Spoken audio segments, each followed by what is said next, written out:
Welcome back, everybody, to our studies in the book of Isaiah. 이사야서 지금 공부에 함께 하신 여러분 환영합니다.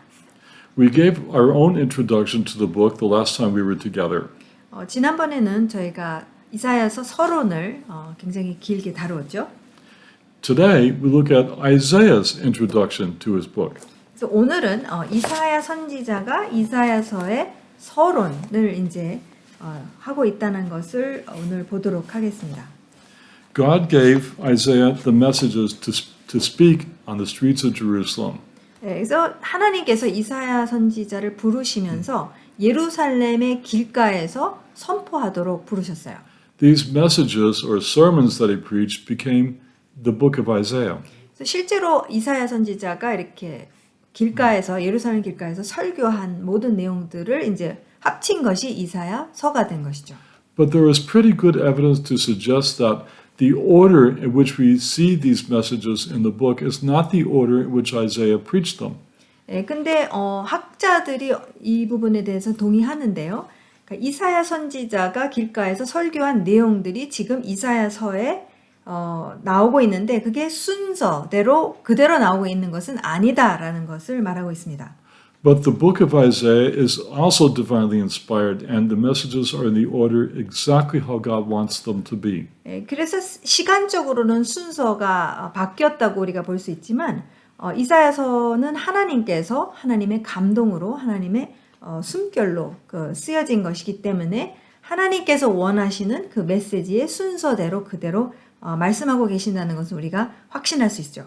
Before we get into the bulk of the message of chapter 1, 그래서 오늘 1장을 보게 될 텐데요. 1장의 중요한 부분을 보기 전에 I'd like to say some preliminary remarks to help us understand the context of this chapter. 그래서 1장을 이해하기 위해서 저희에게 필요한 어떤 배경에 대해서 먼저 짚고 넘어가도록 할게요.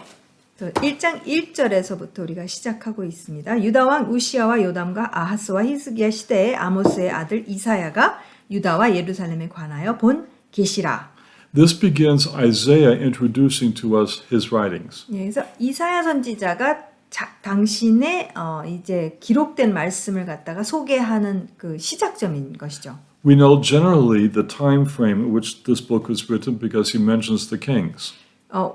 어느 시대에 이 기록되었는지에 대해서 우리가 어느 정도 알 수 있는 것이 바로 어느 왕이 이제 통치하고 있었을 때에 그 부분을 언급하고 있기 때문입니다.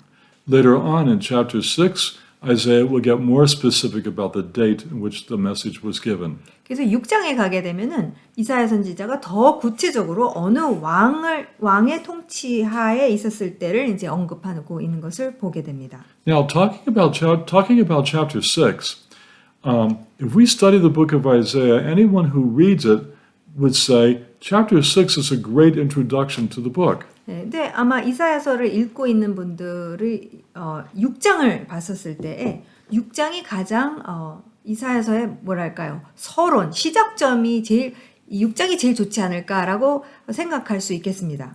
And in fact, some liberal scholars would rewrite the book and put chapter 6 as the first part of the book. 그래서 심지어는 자유주의가 그 신학자들은 6장을 갖다가 맨 앞에 둬서 6장으로 이제 이사야서를 시작하는 것을 볼 수도 있어요. That is because chapter 6 recounts Isaiah's call to his ministry and the purposes for his ministry. 왜냐하면은 이사야 선지자가 하나님으로부터 부르심을 받은 그 장면이 바로 6장이기 때문에 그리고 어떤 목적으로 이제 하나님께서 부르셔서 이제 사역을 하게 되는지에 대한 소개이기 때문에 이제 그렇게 앞부분에 두는 것을 보게 됩니다. But we cannot argue with God. 근데 여러분 우리가 하나님과는 하나님의 순서나 하나님께서 기록하신 것에 대해서 우리가 왈가왈부할 수는 없죠. God decided that this chapter 1 is to be chapter 1. And we'll talk more about chapter 6 when we get there. 그래서 하나님께서 1장을 갖다가 서론으로 삼으셨기 때문에 저희가 뭐 논쟁할 수 있는 게 아니고 그다음에 저희가 6장을 공부하게 되면 이제 6장에 대해서 더욱 자세하게 말씀드리도록 하겠습니다. So actually, chapters 1 to 5 is Isaiah's own introduction to his book, and they constitute a coherent and progressive message. 그래서 실제로 이사야서의 서론 부분은 1장에서부터 5장이고 자세히 살펴보게 되면은 뭔가 발전이 되는 어떤 메시지가 서론 부분의 메시지가 발전이 되는 것을 1장에서부터 5장을 살펴볼 때 볼 수가 있어요. In these chapters, Isaiah alternates between a message of condemnation and blessing, condemnation and blessing, and so forth. 그래서 이 1장에서 5장을 보게 되면은 이사야 선지자가 이제 축복과 어떤 안 좋은 부분과 축복과 안 좋은 부분과를 이렇게 번갈아 가면서 이야기하는 것을 보게 됩니다. When we look at chapter 1, when we get there, we will see that it is definitely a condemnation of Israel's thought and behavior. 실제로 하나님께서 1장을 보게 되면은 정죄하시는 것을 보게 됩니다. 그러니까 이 유다와 예루살렘의 어떤 삶의 모습에 대해서 정죄하시는 것을 볼 수 있죠. In verse 1, we saw that Isaiah, it says the vision of Isaiah 1장에 보면은 이사야가 본 계시라라고 하고 있어요. 1절. The word vision is a rendering of the Hebrew word chazon. 그래서 이 계시라는 단어는 히브리어로 하존이라는 단어인데요. Chazon can be a vision. It's the prophet seeing what God tells him. 그래서 실제로 하존 자체는 환상이 될 수도 있지만 하나님께서 선지자에게 보여주시는 것에 대해서도 우리가 하존이라고 할 수 있습니다. It's more like a perception of the truth. 더 나아가 이제 이 하존은 진리에 대해서 어떤 관점을 하나님께서 보여주신다 이렇게 생각할 수도 있습니다. So the prophet is not just relating facts. He's giving us his perception of these historical realities that he lived in. 그래서 실제로 선지자가 어떤 하나님으로부터 계시를 받았었을 때에는 어떤 팩트만을 이야기하는 것 이상의 지금 뭔가 일어나고 있는 것에 대해서 하나님께서 어떻게 보고 계시는지 그 관점에 대해서 이야기하는 것으로 볼 수 있습니다. The prophets Obadiah, Nahum, and Habakkuk also call their prophecies a chazon. 그래서 우리가 오바디아, 나훔, 하박국 선지서를 보게 되면은 이들도 하존이라고 묘사하고 있는 것을 볼 수 있어요. Also in verse 1, Isaiah tells us where he ministered. 그 다음에 1절에 보면은 이사야 선지자가 어디서 사역을 했는지에 대해서도 말하고 있습니다. His sphere of influence was Judah and Jerusalem. 이사야 선지자가 사역한 장소는 유다와 예루살렘이죠. In addition, as I said earlier, he tells us the general time frame in which he spoke. 그 다음에 이사야 선지자가 사역한 어떤 시기를 말해주고 있습니다. It says he ministered during the reigns from Uzziah all the way to Hezekiah and possibly beyond. 그래서 우시야 왕에서부터 시작해서 히스기야 왕까지 그리고 살짝 히스기야 왕 이후까지도 이렇게 사역하고 있었음을 이제 말해주고 있죠. That's a long time to minister. 실제로 굉장히 오랜 기간입니다. As I said in our introduction, it's approximately 50 years, give or take. 그래서 저희가 지난번에 함께 나눈 서론에서는 한 50년 정도 이사야 선지자가 사역했다고 보고 있습니다. So those are the opening verses. 그래서 이제 시작 점이 바로 1절인 것을 우리가 보았고요. Isaiah begins chapter 1 verse 2 by saying this. 그래서 2절에서부터 이사야 선지자가 이렇게 시작합니다. 하늘이여 들으라 땅이여 귀를 기울이라 여호와께서 말씀하시기를. And he goes through the entire chapter telling the people of Jerusalem what God thought about their thinking and their behavior. 그래서 2절에서부터 이 부분에서부터 이제 끝까지 하나님께서 지금 유다와 예루살렘이 생각하고 있는 것들과 그들의 행동, 라이프스타일에 대해서 하나님의 관점으로 이야기하고 있는 것을 우리가 보게 됩니다. That means this will not be a fun chapter to study. 그래서 실제로 좋은 그렇게 아름다운 그러한 장은 아닙니다. 공부하기에 왜냐하면 정죄가 있기 때문에. It's going to be actually a very sad chapter to read through. 사실 저희가 읽기에 굉장히 슬픈, 애통할 만한 그러한 장이기도 합니다. It is so sad that traditionally Jewish people have picked this chapter to read on what's called Shabbat Chazon. 실제로 너무나도 이 암울한 그리고 너무나도 애통할 만한 그러한 장이기 때문에 유대 백성이 언제 이 이사야서 1장을 읽게 되냐면은 샤밧 하존이라는 날에 이 이사야서 1장을 갖다가 읽습니다. Shabbat Chazon is the Shabbat that precedes Tisha B'Av, the 9th of the month of Av. 예, 그래서 실제로 샤밧 하조는 이 티샤 베아브가 티샤월 아브월에 이제 티샤 9일째 되는 날을 전에 있는 샤밧을 이야기하고 있는데요. The month of Av in the Hebrew calendar corresponds roughly to late July, early August in the calendar that most of us use. 그래서 이 아브월은 유대력 안에 있는 달인데요. 대충 7월, 8월 정도에서 이제 있는 그러한 월입니다. Tisha B'Av means the 9th of Av. 그래서 티샤 베아브는 아브월의 9일째 되는 날인데요. And that's probably one of the saddest dates in Jewish history. 그래서 유대인들의 그 역사 속에서는 메모리 속에서는 가장 슬픈 날로 보고 있습니다. According to Jewish tradition and also probably historical fact, it was on this date that both the first and second temple were destroyed. 그래서 실제로 그 전통에서 이렇게 말하고 있고 또 어느 정도 이게 증명이 됐는데요. 바로 이 같은 날에 1차 성전이 파괴되었고 바벨론으로 인해서 파괴되었고 그 다음에 2차 성전이 로마로 인해서 같은 날에 파괴된 것으로 보고 있기 때문에 가장 슬픈 날로 보고 있어요. Rabbinic tradition says a bunch of other really sad things happen on this day too. 예, 근데 이 랍비들의 전통에 의하면은 같은 날에 또 다른 굉장히 슬픈 일들이 계속해서 일어났다는 것을 또 말해주고 있습니다. Now, as you know, the prophet Jeremiah was an eyewitness to the events that surrounded the destruction of the first temple. 여러분 잘 아시겠지만 예레미야 선지자가 1차 성전이 파괴되는 그런 때의 증인이었었습니다. 그것을 실제로 목격한 선지자죠. And he wrote the book of, in English we call it Lamentations, 그래서 예레미야가 예레미야 애가서를 기록했죠. in which he laments or cries over the destruction of God's house and Jerusalem. 그래서 실제로 예레미야가 하나님의 집이 완전히 파멸되는 것을 직접 목격했기 때문에 이에 대해서 그 애통함을 기록한 것이 바로 이 예레미야 애가서입니다.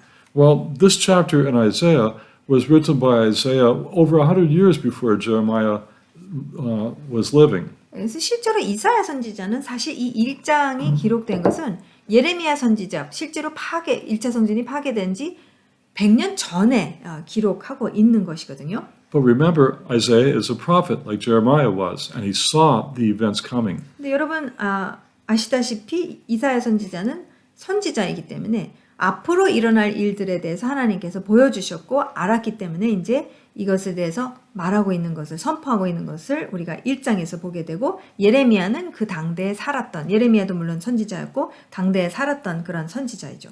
In fact, chapter 1 here kind of anticipates the book of Lamentations. 사실 어떻게까지 얘기할 수 있느냐면은 이 이사야서 1장이 이 예레미야 애가서에 일어날 일들에 대해서 그 전 단계 그러니까 예레미야서 애가서를 이해할 수 있도록 더 이해할 수 있도록 이사야서 1장이 이제 그 전 단계를 이루고 있다라고 이렇게 볼 수가 있습니다. For now, let me just give you some verses to compare, but as we go through the chapter, we'll expand on it a little more. 그래서 지금 이 예레미야 애가서와 1장, 이사야서 1장을 갖다가 함께 보면서 이게 어떻게 연결이 되었는지를 좀 보여드리겠습니다. You could compare Isaiah chapter 1 verse 21 with Lamentations 1:1. 실제로 1장, 이사야서 1장 21절과 예레미야 애가서 1장 1절을 같이 볼 수가 있고요. Lamentations is our English way of calling the book. Jeremiah uses the word echa. 그래서 예레미야 애가서라고 그러는데 이 애가라는 것은 또 영어는 lamentation이라고 그러는데 영어식 한국식으로 이렇게 부르는데 실제로 예레미야 선지자는 어떻게 부르냐면 에하라고 합니다. And that's how the book is called in Hebrew, echa. 그래서 히브리어로는 그 예레미야 애가서가 에하라고 불려지고 있어요. Echa is a word that's almost impossible to translate. It's an emotional word with deep emotion. 그래서 실제로 이 에하라는 단어는 굉장히 감정적인 단어이기 때문에 다른 언어로 번역하기가 굉장히 어려운, 굉장히 깊은 어떤 감정을 담고 있는 그런 단어입니다. So in Isaiah 1:21, Isaiah uses the word echa when he thinks of the future Jerusalem. 그래서 실제로 이사야서 1장 21절 말씀을 보시게 되면은 이사야 선지자가 이 에하라는 단어를 쓰고 있어요. 왜냐면 앞으로 예루살렘에 일어날 일에 대해서 그 보고 있기 때문에 실제로 이사야 선지자 100년 후에 일어날 일인데 이 단어 에하를 쓰고 있는 것을 볼 수 있습니다. You could also compare Isaiah 1:8 또한 우리가 또 비교할 수 있는 것은 이사야서 1장 8절 말씀과 with Lamentations 1:6. 예레미야에가서 1장 6절과 저희가 같이 비교해 볼 수가 있어요. Both passages are expressing a lament over Zion. 예, 두 구절 다 모두 시온을 향한 굉장한 애통함을 묘사하고 있습니다. Then compare Isaiah 1 verses 5 and 6 그 다음에는 이사야서 1장 5절 6절 말씀과 with Lamentations 1:22. 예레미야에가서 1장 22절 말씀과 같이 비교해 보면 Both are talking about how sick Israel was. 예, 얼마나 이 이스라엘 백성이 그러니까 극도로 지금 안 좋다라는 것을 묘사하고 있어요. Only we're not talking about a physical ailment like the colds or viruses. 예, 근데 지금 이 선지자들이 어떤 육체적인 아픔을 어려움을 얘기하고 있는 것이 아닙니다. It's heart 예, sickness. 이 내면에 지금 얼마나 멘탈 모든 면에서 지금 얼마나 지금 썩어가고 있는지 얼마나 상태가 안 좋은지에 대해서 묘사하고 있어요. Then in Isaiah 1 verses 7 to 9, 다음 비교할 것은 이사야서 1장 7절에서 9절 말씀과 Isaiah says that Jerusalem is forlorn. They feel forsaken. 예, 이사야 선지자가 어떻게 묘사하냐면 예루살렘은 완전히 잊혀졌다, 버려졌다 그렇게 묘사하고 있고요. That's what Jeremiah says in Lamentations 1:13. 예레미야 선지자가 예레미야가 1장 13절 말씀에 동일하게 그렇게 묘사하고 있습니다. Isaiah 1:8 says that Jerusalem is like a sukkah in a garden. 예, 이사야 선지자가 1장 8절 말씀에는 예루살렘에 대해서 어떻게 묘사하냐면은 정원 안에 있는 장막, 수카 이렇게 묘사하고 있는데요. Because of their sin and unfaithfulness, they were forsaken and alone, unprotected and vulnerable. 예, 지금 너무나도 심한 악한 죄 가운데 있기 때문에 이 성 안에 있어야 될 그러한 예루살렘이 그냥 정원의 한가운데 그냥 장막처럼 임시잖아요. 그래서 그 장막 같은 그러한 보호되지 않은 상태를 묘사하고 있습니다. That's what Jeremiah says in Lamentations 2:6. 예레미야도 동일하게 에가서 2장 6절 말씀에 그렇게 이야기하고 있어요. And then finally, you could compare Isaiah 1:10 마지막으로는 이제 이사야서 1장 10절 말씀과 with Lamentations 4:6. 예레미야에 가서 4장 6절 말씀을 함께 볼 수 있습니다. 비교해 보면요. Both refer to Jerusalem and Judah as Sodom.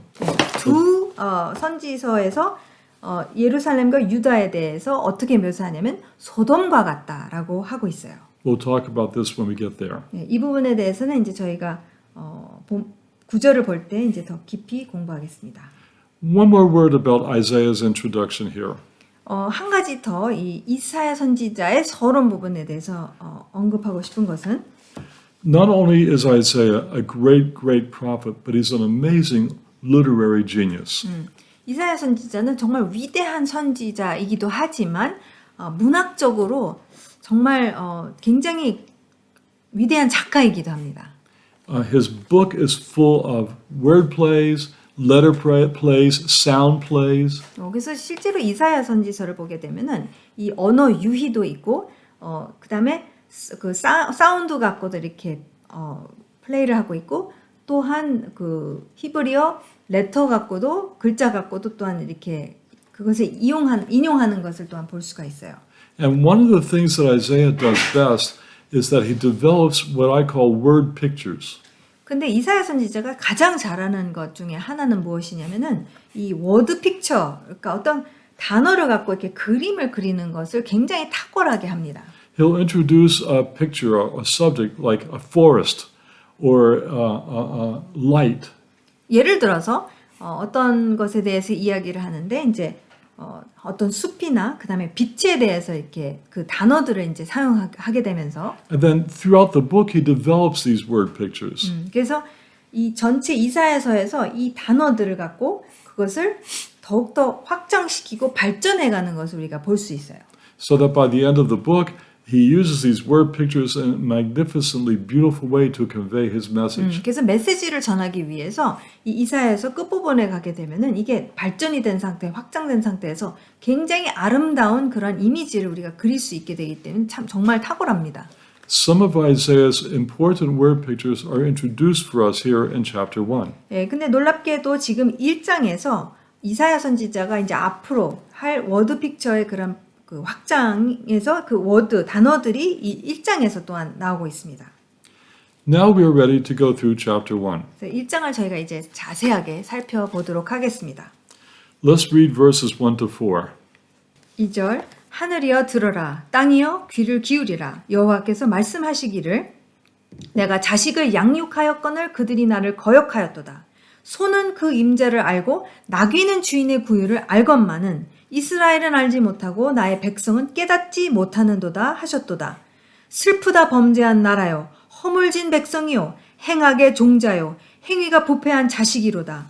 그들이 여호와를 버리며 이스라엘의 거룩하신 이를 만홀히 여겨 멀리하고 물러갔도다. So, as we open up this chapter, we see something developing that's very, very serious. 예, 그래서 이미 시작점서부터 굉장히 뭔가 심각한 상태에 있다라는 것을 우리가 알 수가 있어요. We see, first of all, the accusations of rebellion against Israel. 예, 그래서 제일 먼저 보는 것은 지금 하나님을 향해서 이 이스라엘 백성이 반역을 하고 있는 그 패역한 백성이라는 것을 말해주고 있어요. Something I need to explain before we go on. I'm using the word Israel collectively as the descendants of Abraham, Isaac, and Jacob. 그래서 지금 제가 이스라엘 백성이라고 했었을 때 북이스라엘 말씀드리는 것이 아니라 하나님께서 언약을 아브라함과 이삭과 야곱, 이스라엘과 함께 하셨기 때문에 그 백성을 이제 말하고 있는 것이죠. We remember we said that in Isaiah's day, these people were split into a north and a south kingdom. 예, 저희가 서론에서도 말씀드렸지만 이미 두 왕국으로 나뉘어져 있습니다. 북이스라엘과 남유다로 나뉘어져 있죠.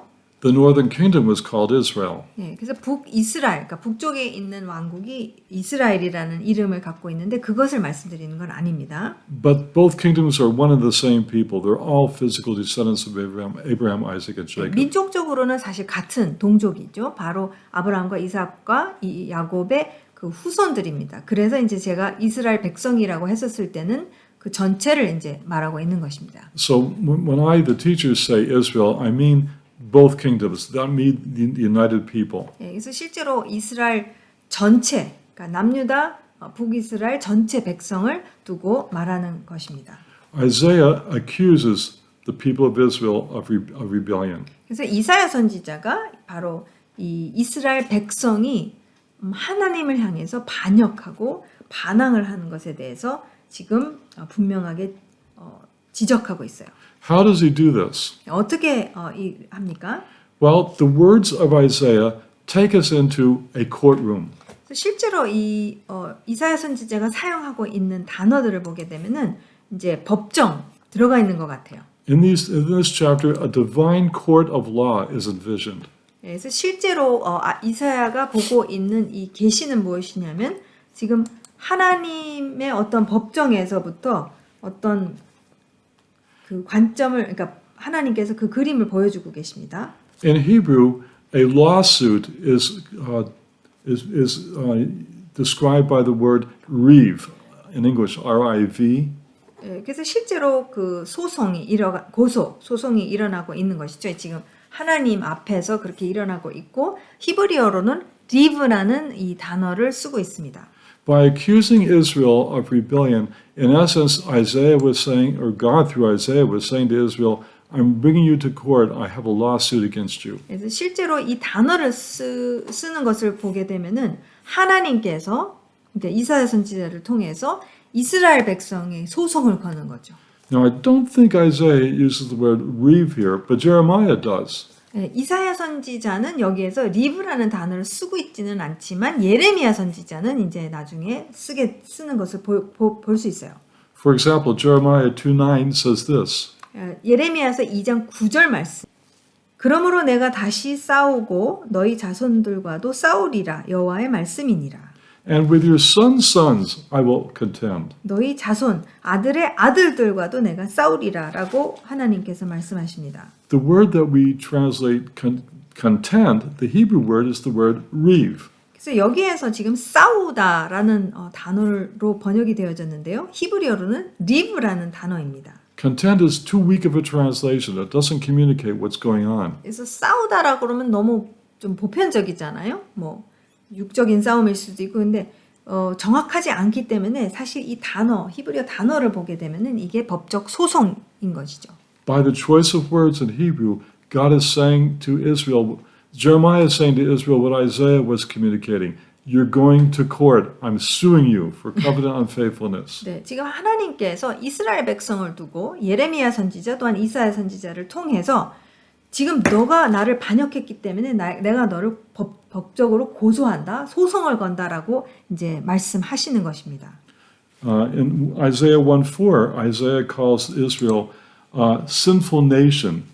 그래서 이사야서 1장 4절 말씀에 보게 되면은 범죄한 나라요라고 하시죠. In Hebrew, it's goy chata. 고이 하타이예요. 히브리어로는. Elsewhere, like on Mount Sinai, they were called a holy people, a goy kadosh. 예, 완전히 반대되는 그런 말씀을 하실 때가 언제냐면은 시내산에서 이스라엘을 두고 고이 카도시라고 합니다. That was what they were called to be, a holy, separated people unto God. 예, 하나님께 구분되어진 그러한 하나님의 백성, 하나님의 나라라고 하나님께서 시내산에서 당신의 백성을 그렇게 부르셨는데 But because of their thinking and their behavior, Isaiah says, you're not a goy kadosh any longer, you're a goy chata. 네, 그래서 그러한 부르심을 받은 그러한 구분된 하나님의 백성이 고이 카도시가 어떻게 전락합니까? 바로 지금 그들의 생각과 그들의 행동으로 인하여 고이 하타 범죄한 그러한 백성 나라라고 그렇게 말씀하십니다. That does not mean that Israel, because of their thinking and behavior, lost the calling of God. 예, 여러분 분명하게 여기서 저희가 말씀드려야 되는 것은 이스라엘이 범죄한 상태에 있기 때문에 그들의 부르심이 폐기됐다, 그들의 부르심이 무효화됐다 그런 얘기는 절대 아닙니다. It's a mistake to think that because of their thinking and their behavior, they forfeited God's call. 예, 지금 그들의 행동, 이스라엘 백성의 이러한 죄악된 상태 때문에 지금 그들의 부르심이 취소됐다? 그렇게 말하는 것은 아닙니다. 그렇게 생각하는 것은 사실 굉장히 큰 실수를 일으키게 돼요. Later on in Isaiah, we'll see that Isaiah reminds them that the call of God is still upon you. 예, 나중에 이사야 선지자가 이스라엘 백성에게 하나님의 이스라엘 향한 부르심은 변함없다라고 이야기하고 있어요. So if Isaiah is saying that God's bringing you to court, Isaiah also describes what it's like to be in the court. 예, 그래서 지금 하나님께서 법적 소송을 걸고 있기 때문에 이것은 하늘의 천상의 이제 하나님의 법정에서 이제 일어나고 있는데 지금 이사야서가 이제 어떠한 지금 소송인지에 대해서 구체적으로 이제 이야기하고 있습니다. First, we have the witnesses. 자, 이런 소송이 있거나 법정 언어들을 보게 되면은 이제 증인들이 있죠. This is chapter 1, verse 2. 2절 말씀에 보게 되면은 그 증인들에 대해서 말씀하십니다. It says, Listen, O heavens, and hear, O earth, for the Lord speaks. 예. 하늘이여 들으라, 땅이여 귀를 기울이라 여호와께서 말씀하시기를 했었을 때 바로 하늘과 땅이 이러한 증인의 역할을 한다는 것을 말씀하십니다. In Deuteronomy chapter 30, God called upon heaven and earth to serve as witnesses to Israel and God's behavior. 예.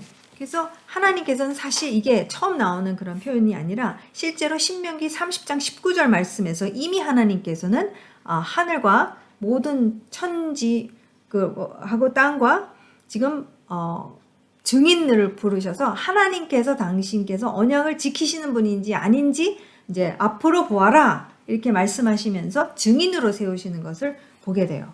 Well, God's not the one who's being called to court. Israel is. 예, 근데 지금 이 경우에서는 하나님이 지금 법정으로 고소를 당한 것이 아니라 하나님께서 당신의 백성 이스라엘을 이제 고소하고 있는 것입니다. So God calls upon all his designated witnesses of heaven and earth to serve as testament, to give testimony to Israel's thinking and behavior. 네, 그래서 하나님께서 이제는 하나님이 문제가 있는 게 아니라 이스라엘이 패역했기 때문에 지금 하늘과 땅을 부르시면서 나의 증인 역할을 해라. 이스라엘이 지금 백성으로서 얼마나 그의 생각과 라이프스타일, 행동들이 얼마나 잘못되었는지를 그것을 증인으로서 나타나라고 하시죠.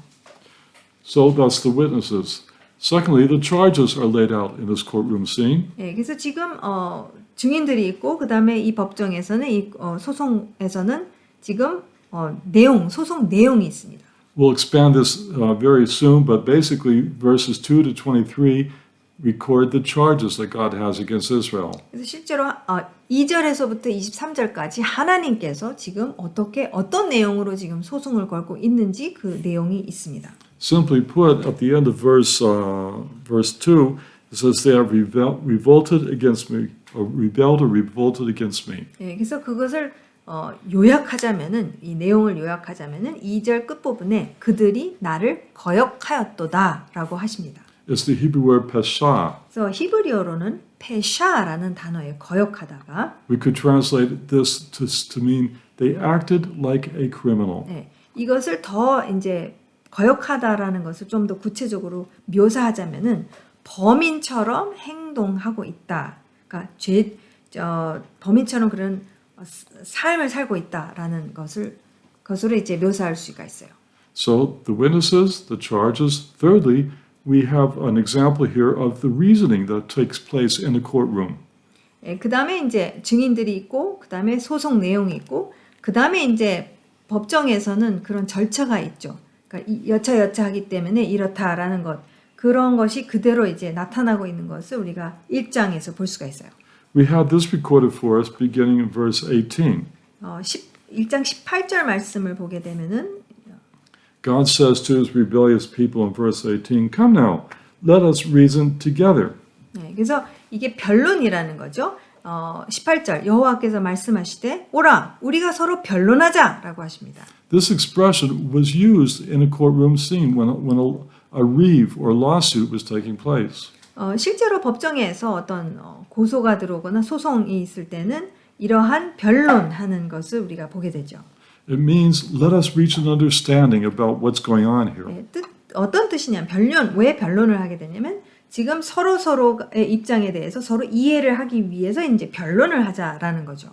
So the witnesses, the charges, the reasoning. Fourthly, we have the sentence being pronounced. 네, 지금 증인들이 있죠. 소송 내용이 있죠. 그 다음에 서로 변론하는 그런 과정이 있죠. 그 다음에 이제 마지막으로 결론이 있습니다. We find this in verses 24 to 30. 1장 24절에서 30절 말씀을 보게 되면 그 내용이 나오고 있어요. God says, I will turn my hand against you. You are guilty. 네, 지금 guilty하다고 하나님께서 결론을 내리시는 것을 우리가 보게 됩니다. And then finally, we see something so unusual in courts of justice. 지금 보통 법정에서는 참 보기가 쉽지 않은 것을 굉장히 놀라운 부분을 우리가 이제 1장 끝부분에서 또 보게 되는데요. The witnesses testified against Israel. The charges were laid out against them. 지금 증인들이 이스라엘이 얼마나 잘못했다는 것을 말해주고 있고 그 다음에 지금 소송 내용이 이제 있고요. The judge pleading with them to talk about it, talk the issue over. 네, 그 다음에 변론하자고 이제 하나님께서 말씀하시고요. He pronounced the sentence. 그 다음에 얼마나 잘못한지 그 결론에 대해서 또 말씀을 하십니다. And then finally, we see something astonishing. We see the mercy of the judge. 네, 근데 너무 놀라운 것은 지금 이미 이스라엘은 guilty합니다. 잘못했습니다. 근데 지금 놀라운 것은 무엇이냐면 지금 재판장의 그 긍휼이 나타나는 것을 우리가 볼 수가 있어요. We can see this expressed in verse 9, 9절에서 나오고 있고요. 그 긍휼이 verses 25 and 26, 25절, 26절에 나오고 있고 verse 21 and verse 27. 21절 그리고 27절 말씀에 나오는 것을 볼 수가 있습니다. And so we'll talk more about these when we reach these verses. 네, 그래서 실제로 한 절 한 절 공부하면서 저희가 더 구체적으로 공부하도록 하겠습니다. So for example, look at, just for a quick example, look at verse 27. 네, 그래서 예를 들면은 27절을 보시게 되면 Zion, that means all Jerusalem, Zion will be redeemed with justice, and her repentant ones with righteousness. 네, 시온은 전체 예루살렘을 말하고 있죠. 시온은 정의로 구속함을 받고 그 돌아온 자들은 공의로 구속함을 받으리라. For those who do not turn back to God, there's no hope. But for those who do, there's all kinds of hope because of the mercy of the judge. 너무나도 놀라운 것은 그 끝까지 패역하고 끝까지 반역을 거역하는 자들에게는 소망이 없지만 우리 재판관이신 하나님께서는 돌이키는 자들, 회개해서 다시 돌아오는 자들에게는 이제 소망을 주십니다. 공의로 구속함을 받고 정의로 구속함을 받을 것이라고 하시죠. Now, all of this is under the heading that I call the accusation of rebellion. So we looked at the nature of the lawsuit. We took a walk into the courtroom. 그래서 저희가 실제로 하늘의 법정의 모습을 쭉 설명드렸죠. Now let's look at the crimes. 이제 구체적으로 그 이스라엘의 그 범죄의 내용을 보도록 하겠습니다. The crimes, in general, their sin is viewed as very, very unnatural. 지금 어떻게 말씀하시냐면은 그 이스라엘 백성이 저지른 이 범죄가 지금 너무나도 비정상적이라고 하나님께서 말씀하세요. Isaiah uses incredible sarcasm in verse 3. 네, 3절 말씀을 보게 되면은 이사야 선지자가 이제 비꼬아서 이렇게 이야기하고 있는데요. An ox knows its owner, and a donkey its master's manger. But Israel, they don't know. All the people, they don't understand. 소는 그 임자를 알고 나귀는 주인의 구유를 알건만은 이스라엘 정말 기도 안 차다. 이런 식으로 이제 이사야 선지자가 묘사하고 있습니다. Even the previously dumb animals like an ox and a donkey have sufficient sense to understand who their master is and who provides them with their daily food and shelter. 그러니까 실제로 이사야 선지자가 지금 우리가 소나 이 당나귀에 대해서 어떻게 생각하냐면 좀 동물이잖아요. 그러니까 동물들도 자기 임자가 누군지 주인이 누군지 다 아는데 이렇게 이거는 뭐 비정상적이다라고 하는 거죠. In contrast, Israel lacks both in basic intelligence and that's exhibited by the ox and the donkey, and they don't possess any sense of gratitude. 네, 그러니까 지금 두 가지 이스라엘 백성이 동물들은 하는데 아주 본질적으로 그냥 하는데, 그러니까 본능적으로 하는데 이스라엘은 그것조차도 없다라는 거예요. 뭐냐면은 자기 주인이 누군지에 대해서 이렇게 본능적으로 아는 것과 그 다음에 고마워하는 것, 그 기본적인 것들에 대해서 전혀 그런 것이 아무것도 싸가지가 없다는 거죠. 다른 말로 하자면. Let's look at some of their specific crimes. 예, 그래서 구체적으로 어떠한 범죄를 일으켰는지 보도록 하겠어요. First, verse 4. 4절 말씀. It says here that they have abandoned the Lord, they despise the Holy One of Israel, and turned away from Him. 예, 여호와를 버렸다는 거, 이스라엘의 거룩하신 이를 만홀히 여겼다는 거, 그를 멀리하고 물러갔다라는 것을 말씀하십니다. That's right at the top of the list. If that occurs, everything else is going to fall apart. 예, 그래서 이게 굉장히 중요한 게 하나님 앞에서 가장 본질적으로 하지 말아야 되는 것, 그것을 했기 때문에 이제 그 다음서부터는 완전히 와르르 무너진다라는 것을 우리가 이제 그 후 구절들을 보면 알 수가 있어요. And because they abandoned God, verse 4 also says that they experienced corruption. 예, 하나님을 버렸기 때문에, 저버렸기 때문에 이제 무엇이 이 사회 속에 들어오기 시작하냐면 부패, 부정부패가 들어온다고 4절에서 말씀하십니다. Another crime is religious insincerity. 예, 그 다음에 또 어떠한 문제가 있느냐면은 종교적으로 진심이 아니에요. 그냥 매너리즘에 빠져서 전혀 그런 뜻이 없는데 그냥 하는 거. 예, 여기서 이제 소돔과 고모라가 나오게 되는데 만 9절 만군의 여호와께서 우리를 위하여 생존자를 조금 남겨두지 아니하셨다면 우리가 소돔 같고 고모라 같았으리로다라고 하죠. And everybody knows the fate of what happened to Sodom and Gomorrah. 네, 이스라엘 백성은 소돔과 고모라의 결말이 어땠는지에 대해서 다 익히 알고 있습니다. 9절 말씀에서 지금 소돔과 같고 고모라 같았으리로다 한 다음에 이제 10절에서 이사야 선지자가 굉장히 빈정되고 이제 이스라엘의 상태에 대해서 이렇게 비꼬고 있는 것을 10절에서 우리가 볼 수가 있어요. So Isaiah mentions Sodom and Gomorrah, and everybody out there is thinking, yeah, they experienced the judgment of God, all right. 그러니까 지금 백성들이 이제 이사야 선지자의 말을 들으면서 그래 소돔 그래 저 고모라 같지. Then in verse 10, Isaiah looks them right in the eye and says, you are Sodom and you are Gomorrah. 예.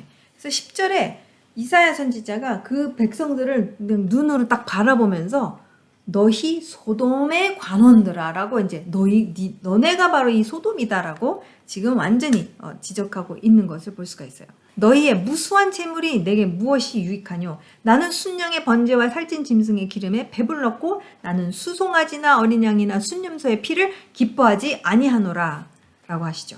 But wait a minute. It was God himself that told Israel to bring the offerings to him. And it was God himself that explained what all these different offerings are about. 근데 여러분 지금 여호와께서 직접적으로 이스라엘 백성에게 제사장 나라에게 이러한 것을 하라고 지시하신 분이잖아요.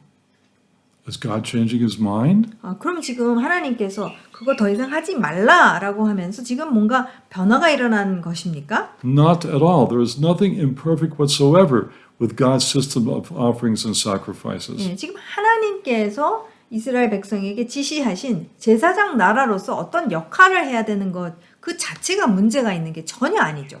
But there was everything wrong with how Israel was doing it. 예, 근데 문제는 뭐냐면 이스라엘 백성이 제사장 나라로서 하나님께서 지시하신 것을 좀 나름 마음대로 하면서 매너리즘 종교 행위로 그냥 하고 있는 것. 그러니까 모든 행위가 다 지금 엉망진창이 돼버린 거예요. God is not criticizing the fact that they brought sacrifices. He's not criticizing the ritual that they used to do it.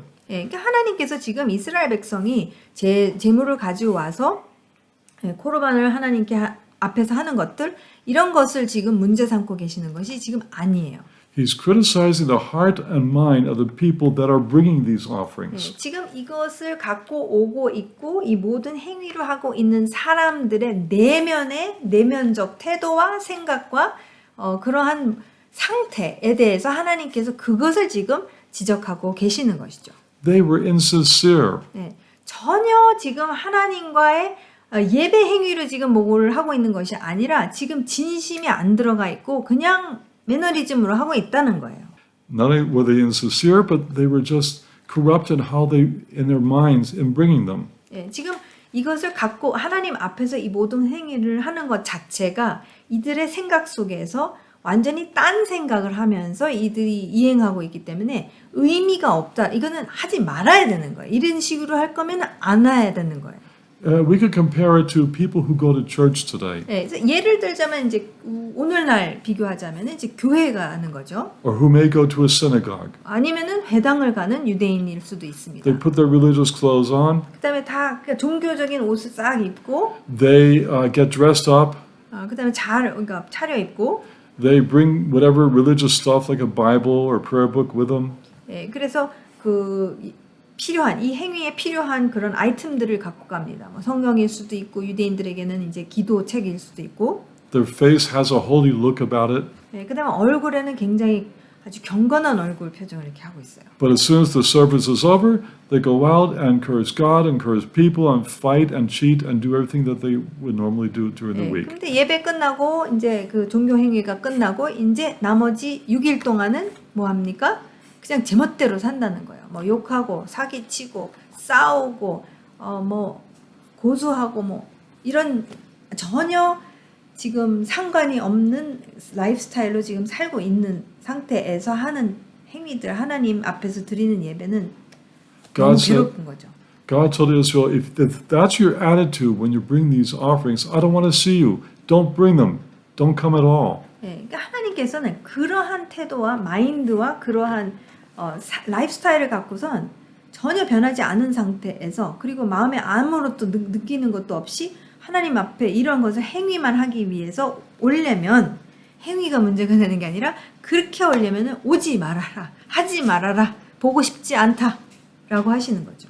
He criticizes their holiday observance in verse 13. 13절에 보면은 지금 하나님의 절기 때 지금 하는 것들에 대해서 And look what he says about their prayer in verse 15. 그렇게 하지 내가 견디지 못하겠노라라고 하시고 15절 말씀에 You spread out your hands in prayer. 이제 기도의 행위에 대해서도 너희가 손을 막 펴고 이제 하늘을 향해서 기도하는데 And even if you say your prayer many times, I'm not going to listen, I'm not going to look. 막 진지하게 막 하는 것처럼 막 길게 기도할지라도 나는 듣지 않을 것이다라고 하시죠. All that is religious insincerity. 예, 이것은 종교적인 그냥 Verses 16 and 17 talk about another one of their crimes. 예, 그 다음에 16절, 17절 말씀을 보게 되면은 또 다른 범죄 행위에 대해서 하나님께서 말씀하십니다. It's injustice. 예, 불의입니다. 불의. 악한 행위입니다. It says in verse 17, cease to do evil, 예, 하나님께서 learn to do good, 선행을 배우며 정의를 구하며 seek justice, 학대받는 자를 도와주며 고아를 위하여 신원하며 defend the orphan, plead for the widow. 예, 과부를 위하여 변호하라. 지금 너무나도 악행을 저지르고 있기 때문에 그거 그만하고 제발 선행을 좀 배워서 정의를 정말 이행해라라고 하시죠. If they would just act righteously and defend those who are undefensible in their society, that would be good. They don't want to hear your prayers. I want to see your action of justice, God says. 그러니까 하나님께서는 이러한 종교 행위를 통해서 진짜 하나님과 가깝다, 뭐 괜찮다라고 그렇게 착각하지 말고 삶으로 살아라. 악행을 그만하고 삶 속에서 정말 약한 자들을 보호하며 그들을 위해서 움직이며 그들을 그 정의가 일어날 수 있도록 정의를 좀 구해라. 삶으로 그렇게 살아라라고 하나님께서 호소하십니다. Then the last specific crime Isaiah mentions is corrupt leaders. 예, 마지막으로 이사야 선지자가 지금 범죄 행위 중에 마지막으로 이제 말하는 것은 리더인데 부정부패에 완전 쩌들린 리더십입니다. We saw an example of this in verse 10, 예, 10절에서 우리가 이미 봤죠. where he says, hear the word of the Lord, you rulers of Sodom, and you listen to the instructions of God, you people of Gomorrah. 예, 소돔의 관원들아라고 하시고 또한 너희 고모라의 백성아 우리 하나님의 법에 귀를 기울일지어다라고 하십니다. And so he's attacking the leaders. 그래서 지도자층에서도 지금 굉장히 심각한 문제, 부정부패 문제가 있는 것을 지적하고 있습니다. Comparing them with the corrupt and sinful leaders of Sodom and Gomorrah. 예, 어떻게 비교합니까? 소돔과 고모라의 완전히 악밖에 모르는 그러한 관원들이 되었다라는 것으로 표현하고 있어요. So in Isaiah's accusation of rebellion, we saw the lawsuit and we looked inside the courtroom to see what goes on there. 그래서 실제로 우리가 살펴보게 되는 것은 바로 지금 법정의 모습이라는 거, 그 다음에 지금 어떠한 소송을 걸고 있는지 하나님께서 구체적으로 변론을 하실 때 이제 어떤 내용, 지금 어떤 범죄를 저질렀는지를 말씀하셨죠. And we just finished looking at some of the specific crimes. 그래서 구체적으로 어떤 범죄를 저질렀는지 지금까지 보았습니다. Now let's look at some of the consequences for these crimes. 예, 지금 이제는 이러한 범죄의 결과가 어떠한지 또한 이사야 선지자가 말하고 있어요.